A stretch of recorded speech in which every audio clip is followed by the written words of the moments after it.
Olá, hoje é quinta-feira, 19 de janeiro de 2017 e o Opinião Minas começa agora.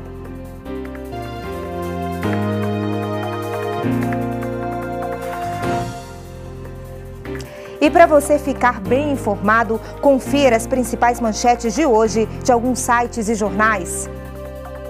O Ministério da Saúde confirmou que 8 pessoas morreram por febre amarela em Minas Gerais. É o que destacam os portais do jornal Estado de Minas e Hoje em Dia. De acordo com o balanço divulgado pela Secretaria de Estado de Saúde, o número de casos suspeitos da doença já chegam a 206. Outras 53 mortes ainda estão sendo investigadas. Os municípios de Ouro Branco, Patos de Minas e Uberlândia não vão realizar as festividades de carnaval neste ano. De acordo com o jornal O Tempo, as prefeituras das 3 cidades alegam que passam por dificuldades financeiras e que preferem investir o dinheiro da folia em áreas prioritárias. O Faixa Azul de Belo Horizonte passará a ser eletrônico. Segundo o jornal Metro, o serviço será pré-pago por meio de aplicativo de celular e deve começar a funcionar em agosto. A novidade será também uma tentativa de combater a ação de flanelinhas e otimizar a fiscalização das mais de 21 mil vagas de estacionamentos rotativos da capital. O jornal Folha de São Paulo continua com as atenções voltadas para a crise penitenciária. No entanto, a disputa entre facções criminosas saiu do presídio de Alcaçuz e chegou às ruas de Natal, com uma série de ataques que levaram pânico à capital do Rio Grande do Norte. 3 ônibus foram incendiados em vias públicas e 12 em uma garagem. Planejamento financeiro. Você já ouviu falar da necessidade dele algumas vezes. Agora, com a inflação elevada e o alto índice de desemprego, pensar o destino do dinheiro deveria ser prioridade, não é mesmo? Mas não tem sido assim. Uma pesquisa da Federação do Comércio de Minas Gerais mostrou que o número de consumidores de Belo Horizonte que tem as finanças organizadas caiu. Em 2015, 95 a cada 100 conseguiam planejar o orçamento. Em 2016, o número despencou para 45, caiu mais da metade. As consequências podem ser sérias. E nós vamos conversar sobre isso hoje com o consultor financeiro Felipe Souza e com o economista da FEComércio, Guilherme Almeida. Eles ainda vão falar com a gente sobre outras revelações dessa pesquisa. Olá, meninos, obrigado pela participação aqui conosco. Gente, o que mudou no perfil aí do consumidor? Por que agora, nesse momento que ele deveria economizar mais, ele não está pensando, não está organizando as finanças dele? Bom, uma coisa que a gente tem que atentar é que o mercado mudou. Pensando em 2016, o mercado mudou completamente, no sentido de que as coisas estão mais difíceis, a inflação é elevada, então acaba que o custo o custo de vida mesmo fica bastante elevado e as pessoas ficaram perdidas, muita mudança em muito pouco tempo. Aí fica mais difícil mesmo, né? E também a questão do planejamento orçamentário vem como um fator cultural, né? O brasileiro em si não tem esse hábito de se planejar. Então nós temos 2 cenários, né? Aquelas famílias que já se planejavam e encontraram uma dificuldade nesse período de crise para manter e seguir esse planejamento, justamente por conta dessas oscilações dos indicadores de mercado, e aquelas famílias que já não tinham esse hábito de se planejar, passando por um momento de crise, se tornou mais complicado ainda, né? Se antes ela não planejava em períodos prósperos, ela não colocava ali na ponta do lápis seu orçamento, suas despesas, não vai ser no período de crise, com o mercado mais turbulento, com os preços mais altos, né, o crédito mais restrito, que ela vai conseguir né? fazer isso. E a gente pode dizer, Guilherme, que essa pesquisa da FEComércio, ela foi feita com consumidores de Belo Horizonte, mas ela reflete a situação de outros brasileiros? A gente pode estender isso pelo país mesmo, esse perfil? Com certeza. Até porque, né, se acompanharmos os indicadores de outros estados, nós vemos o mesmo movimento, elevação do endividamento, da inadimplência, ou seja, o descontrole orçamentário das famílias levam a esse cenário de alto endividamento familiar. E isso é observado em todo o território nacional. Apesar da gente ter essa diferença regional, né, o Nordeste tem uma característica, o Sul tem outra característica, por causa do tamanho do país, a gente pode generalizar sim. O brasileiro, infelizmente, ainda não tem uma cultura de cuidar do dinheiro. E esse cuidado acaba refletindo no planejamento e aí a coisa tende a desandar. E por que a gente não tem esse hábito, né? Por que não é cultural a gente pensar em planejar os gastos? Falta talvez educação financeira lá na base, na educação mesmo? Com certeza, com certeza. Eu penso que assim, na educação infantil tem que ser apresentado de uma maneira lúdica. Introduzir o conceito do dinheiro, introduzir os conceitos, não imediatamente matemáticos, especialmente para criança, mas ir colocando aos poucos. Porque a construção do conhecimento ele vai sendo construída, vai sendo feita aos poucos, né? E a partir do momento que a gente reforça a base, a mentalidade dos novos jovens, dos novos adultos, das novas gerações, tende a ser completamente diferente. É como se ficasse mais orgânico, mais natural esse planejamento? Isso, acredito que essa introdução da educação financeira deve ocorrer o mais cedo possível, né? Deveria ser encarado como uma matéria escolar, como as outras, assim como português, matemática, história. Essa é uma opinião que eu tenho, porque a educação financeira é algo que impacta na vida da pessoa pelo resto da sua vida. E a gente sabe que o aspecto financeiro tem interferência em todos os outros aspectos da vida das famílias, das pessoas, né? Ele reflete em todas as vertentes. Eu acho que a introdução da educação financeira ela deve acontecer sim, principalmente no período escolar. E tem um outro ponto também que é importante, é o seguinte, que às vezes a gente só fica focado, poxa, a base é importante, mas também é importante tratar de quem ensina, dos adultos, porque o exemplo é que vai fazer a diferença para que as crianças aprendam. É como vendo que se aprende? É ter exemplos mais práticos perto da gente? A palavra convence, o exemplo arrasta. Isso. Não tem jeito. Gente, e a gente sempre escuta falar que a matemática é muito clara, que a gente tem que gastar menos do que a gente ganha. Na prática, fazer um planejamento financeiro é isso mesmo? Bom, para fazer um planejamento, eu acredito que o primeiro passo é ter vontade e ter aquela disciplina de acompanhar esse planejamento. Porque fazer o planejamento por si só não adianta, né? Não adianta a pessoa sentar ali e organizar a sua vida financeira, o que ela recebe, o que ela gasta mensalmente, colocou ali no papel e esqueceu aquilo. Não. Esse planejamento ele deve ser acompanhado, né, quase que diariamente, eu diria, para que a pessoa tenha um vislumbre do que está acontecendo com a sua vida financeira. Isso, muitas pessoas acabam imaginando que isso é algo muito complicado, que necessita de uma ferramenta tecnológica mais sofisticada para fazer esse acompanhamento, mas não, um simples papel e caneta você consegue fazer esse controle. Mas a grande questão é, além de fazer o planejamento, além de fazer o controle ali na matemática básica, o que entra, o que sai, a pessoa deve tomar esse hábito de acompanhar esse planejamento. Exatamente, porque até a questão de tempo, as pessoas falam assim, poxa, eu vou fazer meu planejamento, aí me organizei todo ano. O mês de janeiro, por exemplo, muda completamente, não é a mesma coisa no meio do ano. Né? A gente precisa acompanhar, as coisas oscilam. E tem outro detalhe, eu vou fazer o meu resumão, o meu saldo dentro do mês. É melhor acompanhar em menos tempo, porque é muita informação para registrar. 2 dias estourando 3 dias, é mais que o limite, digamos assim, porque, igual o Guilherme falou, se possível um acompanhamento diário, porque a gente lida com muita informação, e por lidar com muita informação a gente acaba se perdendo. E se perder alguma informação no meio do caminho, essa informação pode ir lá na frente, ou então até no curto prazo mesmo, te prejudicar. Pois é, vocês estão dizendo aí que a gente lida com muita informação e que é preciso acompanhar, a gente vive um dia de muito corrido, com muitas tarefas para fazer ao longo do dia. Na prática, vamos dar dica para as pessoas, o que pode ser feito? É pegar uma caneta, um papel e anotar, gastei tanto no cafezinho, tanto na passagem de ônibus, o que é na prática isso, gente? Na prática, para quem não tem familiaridade com tecnologia, só de colocar no papel, a gente já tem o quê? A gente já tem uma tomada de consciência. Então, a partir disso, as pessoas elas começam a registrar as suas informações e entender o que ela está gastando. Às vezes, por colocar no papel, ela fala assim, nossa, eu gastei isso tudo, e começa a refrear o comportamento, entendeu? E agora, quem já tem uma habilidade com tecnologia, com planilha, não precisa ser uma planilha super complexa, não. Ou com aplicativo, que hoje tem muito no aplicativo, né? Aí já vale a pena, por quê? Porque fica mais fácil analisar. Porque você consegue manipular as informações. Você pode ver onde você está gastando mais seu dinheiro, se é com coisas supérfluas. E faz diferença, por exemplo, a gente anotar gasto muito pequeno do cafezinho ali na padaria? Certamente faz. Faz diferença no final do mês esse montante? Com certeza. Aquele cafezinho da manhã antes do trabalho que a gente sempre toma, né, na chegada do serviço. E isso tem um peso relevante no final do mês, quando a gente coloca lá as despesas, né, do mês. Esse impacto gerado por essas pequenas despesas certamente refletem no orçamento familiar. E isso muitas vezes é um dos pontos que as famílias negligenciam, né? Elas esquecem de lançam apenas aqueles gastos, né, mais grandiosos, mais expressivos, e acabam deixando esses pequenos gastos percebidos e depois ficam se perguntando lá na frente, por que será que eu estou gastando mais do que eu estou recebendo? Não entende o que aconteceu, para onde está indo meu dinheiro? Ontem a gente discutiu aqui no Opinião Minas, inclusive, os direitos do consumidor, né?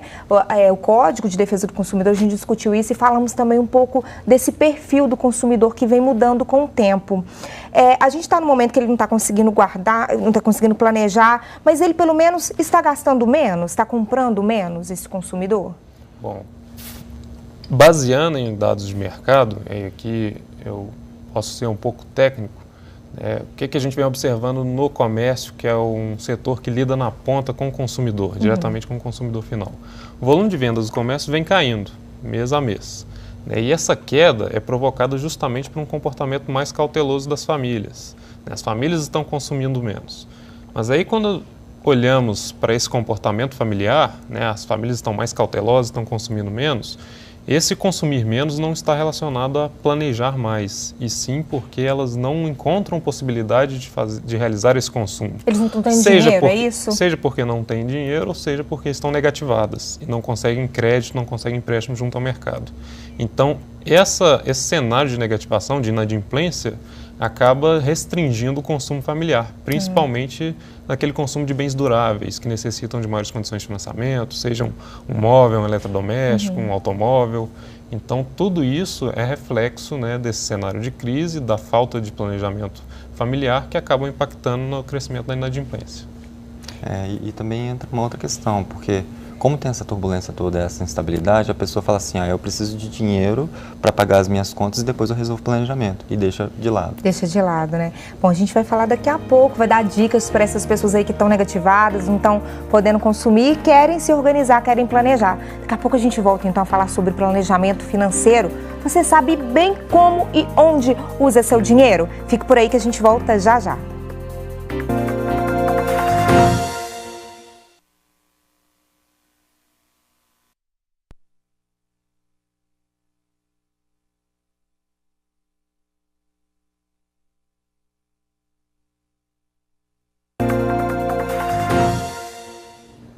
Estamos de volta hoje falando sobre planejamento financeiro. Uma pesquisa da Federação do Comércio de Minas Gerais mostrou que o número de consumidores de Belo Horizonte que tem as finanças organizadas caiu.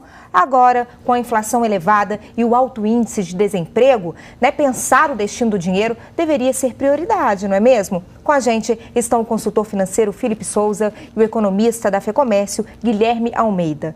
Meninos, a gente estava falando antes do intervalo que tem muita gente negativada, diminuiu o poder de compra, mas está devendo também. E as pessoas que estão muito endividadas, compraram um apartamento, estão pagando o apartamento, trocaram de carro há um tempo, agora não estão conseguindo mais arcar com as despesas, com as mensalidades, com essa dívida aí que fizeram. Como que essas pessoas conseguem planejar? É pensar nas dívidas primeiro, guardar? O que elas podem fazer, quem está muito endividado? Bom, a primeira coisa que a gente tem que pensar é que, independente se está endividado ou não, tem que fazer um planejamento, tem que olhar como é que está o cenário. Tem muita gente que tem medo de colocar qual que é o tamanho da dívida no papel. Meu Deus, eu não posso ver qual que é o tamanho. Só que se você não sabe onde é que você está, como é que você vai agir? Entende? Então, a partir desse momento que você tomou consciência do tamanho do buraco, para de cavar. Para de cavar. Porque existe o fundo do poço, existe o ralo do fundo do poço. Entendeu? Então, assim, a partir do momento que você tem aquela cifra, tem aquela informação, você começa a pensar em alternativas para resolver essa situação. Foco na solução. Então, sim, poxa, eu tenho que ver onde é que estão as minhas despesas, como o Guilherme bem colocou. Poxa, a maioria das pessoas não sabe para onde é que está indo o dinheiro dela. Pode ser nas pequenas coisinhas que pode estar tendo a falha. E essas pequenas coisinhas, fazendo alguns ajustes, talvez resolva. Agora, também tem a questão de que se a pessoa deu um passo maior do que a perna, eu me alavanquei, eu estou muito endividado e tudo mais, talvez algumas decisões dolorosas tenham que ser tomadas, com muita consciência, Mas pode acontecer. Tipo o quê? Vender o carro que comprou há um tempo, repensar o apartamento, talvez seja a hora de dar um passo para trás, assim? Às vezes 1, 2 passos atrás para depois voltar a correr. Porque ter saúde financeira, a pessoa está tranquila em termos de finanças, está colocando as contas em dia, ainda mais por conta da instabilidade, pode ser mais importante do que manter o status. Concorda, Guilherme, é isso? Concordo, sim. A grande questão é que fazer um planejamento em um cenário favorável já não é fácil, né? As pessoas já possuem um receio de colocar ali e observar para onde que está indo o dinheiro dela, em que ela está gastando. Muitas vezes é com algo considerado supérfluo, né? Algo que ela nem precisava, e isso pode acabar comprometendo sua saúde financeira lá na frente. Isso já é um hábito difícil de ser levado pelas pessoas, ainda mais em um cenário onde uma família está altamente endividada, né? Aquelas famílias que estão com um índice de endividamento muito alto, elas ficam com receio de saber qual que é o tamanho desse buraco, como foi muito bem colocado. Assim? Exatamente, é o receio de encarar a realidade. Né? Mas ocorre que quanto mais cedo as pessoas tomarem essa decisão de encarar essa realidade, melhor. Né? Justamente porque nós temos modalidades de endividamento que acabam comprometendo ainda mais o orçamento familiar, porque comprometem renda futura, né? E como foi observado na pesquisa, uma das principais modalidades de compromisso financeiro dessas famílias que estão em aberto é no cartão de crédito. E o cartão de crédito é um instrumento, assim, ele é tido como vilão e aliado para o orçamento familiar. Para aqueles que não têm o hábito de se planejar, ele é o vilão. Né, justamente porque é a modalidade de crédito que possui a maior taxa de juros do mercado. Né? Chega aí 15%, 16% ao mês. E a forma mais usada, então, que a pesquisa revela, é o cartão ainda? O compromisso financeiro de endividamento das famílias. O que as famílias têm aberto lá para pagar no mês que vem. Nossa. A forma de pagamento mais utilizada hoje é o cartão, é o dinheiro. Por que o dinheiro? Justamente por conta daquele cenário de inadimplência. As pessoas não estão conseguindo crédito junto ao mercado, então a única alternativa, a única opção viável é a aquisição no dinheiro. Né? Mas isso aí que eu vou falar um pouco mais à frente, mas voltando ao tópico do cartão, é um instrumento que deve ser acompanhado. Se a pessoa tem um cartão de crédito, consequentemente ela deve fazer esse planejamento. Justamente porque o cartão de crédito ele necessita desse acompanhamento. Se a pessoa deixa passar ali a data de vencimento ou paga só o mínimo da fatura, ela já cai na modalidade do rotativo. E é nessa modalidade que mora o perigo, né? Porque a taxa de juros, o custo dessa dívida é muito alto. Então, é importante que as famílias, né, que as pessoas tenham esse hábito de se planejar. Se elas não se planejavam lá atrás e acabaram, né, incorrendo em dívidas e trazendo essas dívidas até hoje, façam um planejamento, sentem, olha ali para onde elas estão devendo, qual que é o montante, se é possível renegociar essa dívida, o que é possível fazer para sanar esse cenário. E é claro que isso vai exigir, em alguns casos, medidas, né, não tão agradáveis. E é bom pensar isso junto com a família, o núcleo familiar, é bom todo mundo sentar, vamos conversar todo mundo e não deixar essa responsabilidade só para uma pessoa ali da casa? Com certeza, porque mesmo que cause algum conflito, algum constrangimento, é importante, especialmente em família, né? É importante deixar claro qual que é a situação. Porque quando a gente está falando de dívida, a gente tem que declarar guerra às dívidas. E guerra a gente declara em conjunto. Porque se for sozinho, aí tem frustração, sabe? Você entra num caminho em que o seu emocional vai ser muito abalado, aí você acaba ficando nervoso, descontando em quem não tem nada a ver com a história, porque você está em segredo ali. Você tem um problema para resolver e às vezes, por exemplo, no caso de um casal, né, e você desconta no outro e ele não sabe o que está acontecendo, entendeu? E às vezes os filhos, dependendo da idade, vão fazendo os pedidos e você fica assim, poxa, eu queria atender o pedido do meu filho, mas eu não posso, e aí você acaba se autoflagelando. Então é importante, sim, deixar a família a par, com muito cuidado, é claro, né? A pessoa entrou em dívidas, não significa que ela vai ficar eternamente em dívidas, dá para sair, mas tem que ter planejamento e tem que ter atitude. Vocês estão falando aí com a gente de pessoas endividadas, a gente está falando também dessa relação da família toda com o dinheiro, todo mundo ajudar. Vamos falar um pouquinho de comportamento agora. Qual que é a relação que a gente estabelece assim, com o dinheiro? A nossa relação com o dinheiro ainda precisa ser revista? Sim, e também em relação até instrumento. Pegando um gancho aqui que o Guilherme falou do cartão de crédito, essa é uma grande sacada que a maioria das pessoas não percebem. Vamos pensar que uma pessoa tem um salário, sei lá, de R$2.000. E ela tem um cartão de crédito que tem um limite de 1.000.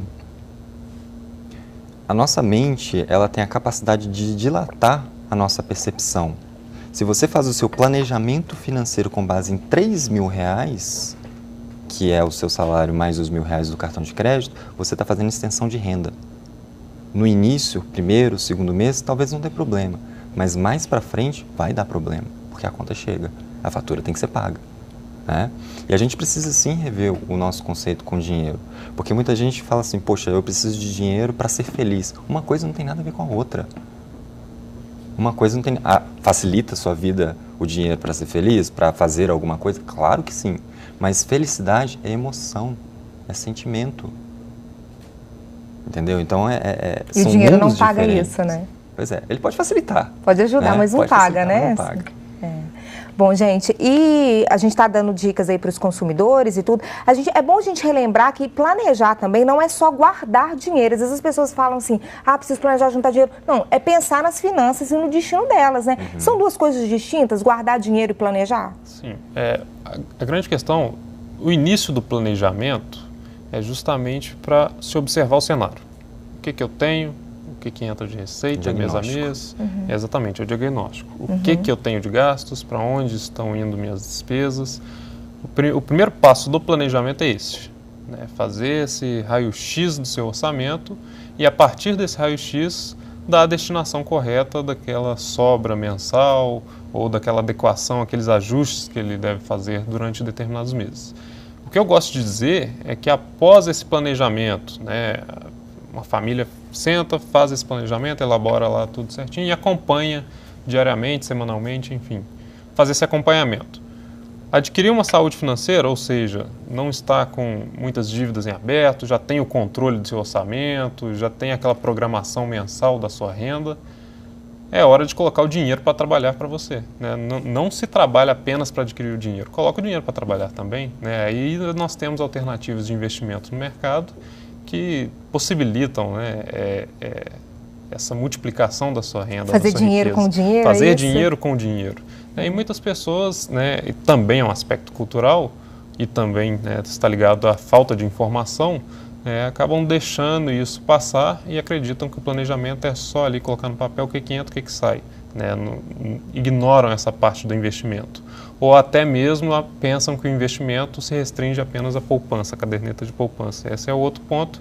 Né? Claro que a poupança é um rendimento mais acessível a todos e tudo mais, né? Tem aquela história que né, desde antigamente é utilizada pelas famílias e acho que é justamente pela falta de informação que as pessoas restringem investimento apenas a aplicações na caderneta de poupança. Mas hoje a gente tem várias possibilidades disponíveis no mercado, né, em se tratando de renda fixa, até mesmo com a mesma segurança da poupança, que possibilitam as famílias aí colocarem dinheiro para trabalhar para elas. Precisa estudar um pouquinho mais o mercado, os bancos, onde está investindo dinheiro também? Precisa?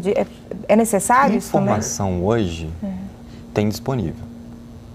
Muita informação. Você vai na internet, qualquer pessoa que tem um pouquinho de habilidade com o computador, informação tem um monte. Então, por exemplo, em renda fixa, é mais fácil de você entender um pouquinho. Às vezes tem uma dúvida ou outra, mas é mais fácil de você tatear e ir experimentando devagar. Para você sentir como é que aquele investimento, como é que ele se comporta. E aí... O que é a renda fixa? Explica pra gente. Bom, a renda fixa, falando de produtos de investimento, tem vários, né? Mas, por exemplo, a caderneta de poupança pode ser considerada uma renda fixa. O Tesouro Direto também. CDB, Certificado de Depósito Bancário, é outro tipo de investimento. Existem fundos nos bancos, fundos de renda fixa, que também atuam dessa forma. O que significa isso? Significa que vai ter um rendimento ao longo do ano ali, lógico que quando a gente está falando de investimento não tem nada garantido, né, mesmo em renda fixa, mas vai ter um investimento ali, um rendimento ao longo do ano que vai trazer um retorno para esse investidor, né, de uma maneira regular, digamos assim, sem muitas oscilações. Por isso que a gente fala mais com a ideia de renda fixa. Entendo. Gente, e tem consequências, né? A fatura, o cartão vai vir aí, a cobrança vai vir da falta de planejamento financeiro. E quais são elas? São consequências sérias? Sim, acredito que a principal consequência, né, nós temos aquelas interferências no âmbito familiar, né, como foi muito bem colocado pelo Felipe, né, porque a questão orçamentária ela mexe com a emoção familiar. Né, um pai, né, tem os filhos que chega ali próximo ao Dia das Crianças, ele se encontra com alto nível de endividamento, se encontra na inadimplência, com o nome sujo no mercado, não consegue, né, fazer compras a prazos, enfim. E tem a criança dentro de casa pedindo um presente de última geração ou qualquer outra coisa. Isso impacta na saúde também, no âmbito familiar. Então, a principal consequência é no emocional dessa pessoa, né? Porém, em se tratando de mercado, e aqui puxando mais para o âmbito econômico, nós temos aquela consequência da negativação do nome, né, do cenário de inadimplência, que ocorre quando a família, quando a pessoa não consegue pagar a fatura na data de vencimento e, de acordo com o Banco Central, passados os 90 dias dessa data de vencimento da fatura que não foi paga, a pessoa já é considerada inadimplente. Então, ela entra num cadastro, né, de negativados e não consegue realizar, né, compras a prazo, não consegue obter empréstimo junto ao mercado, e isso dificulta bastante.